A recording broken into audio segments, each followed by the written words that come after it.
Welcome to the Board Game Closet. My name's Jimmy, and this is Paladins of the West Kingdom.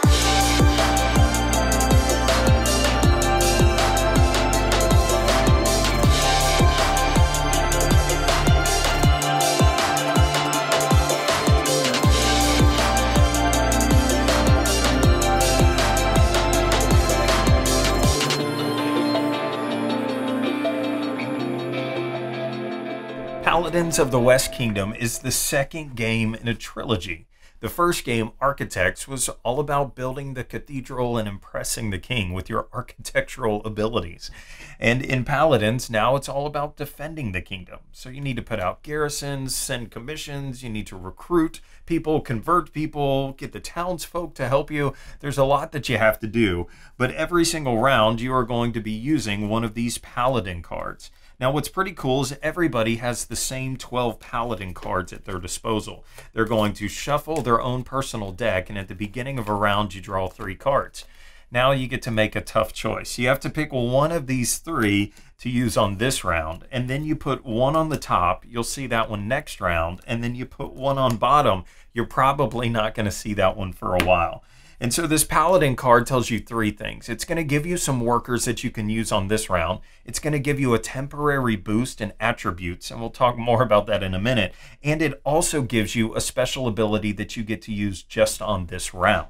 Now, what's unique about Paladins is that instead of using a large central board that everybody is placing their workers on, now everybody has their own personal board. So if you're a person that says, let me have my space and don't mess it up, you might really enjoy this game.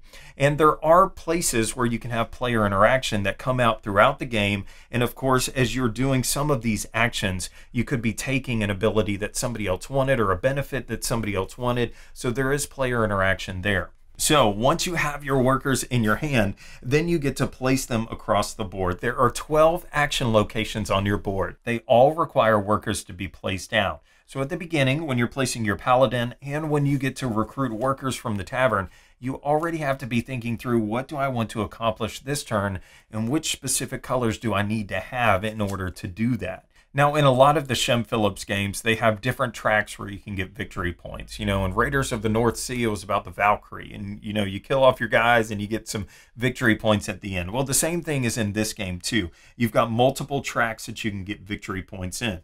You could get up to 20 points for your faith, your strength, and your influence alone. And then if you do the fortify action, which is really cool, it kind of, you go and you do this action and you actually get to build a wall around your city, which is really, really cool. And it's constantly boosting your strength, which is very thematic. But you could go down the fortify track and get 6 points there. And then if you do all of your developments and your commissionings and your garrisons, then you start to get victory points all around. But the game is not just about the worker placement areas that you have, but it's also about some card play in the game, which is one of my favorite things about Raiders of the North Sea, is how I get all my cards and this one has this ability and I can turn this one in to do this instead.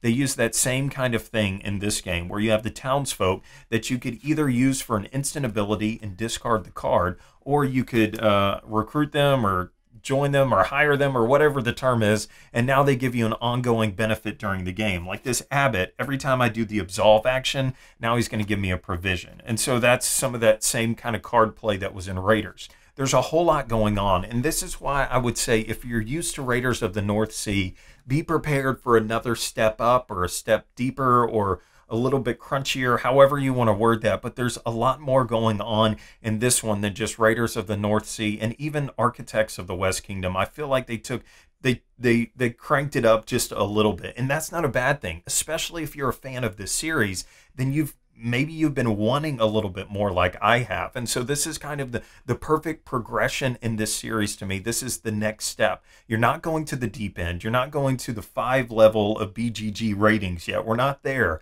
but we're somewhere a little bit past Raiders and Architects. And to me, this is a welcomed next step. And so if this is something that sounds interesting to you, then go to the Kickstarter, find out all the information. And if this video helped you in any way, then let me know. I would love to know that you backed a game and maybe I had some way to help in that. So anyways, thanks for watching. I hope that you enjoyed it, and we'll see you next time on the Board Game Closet.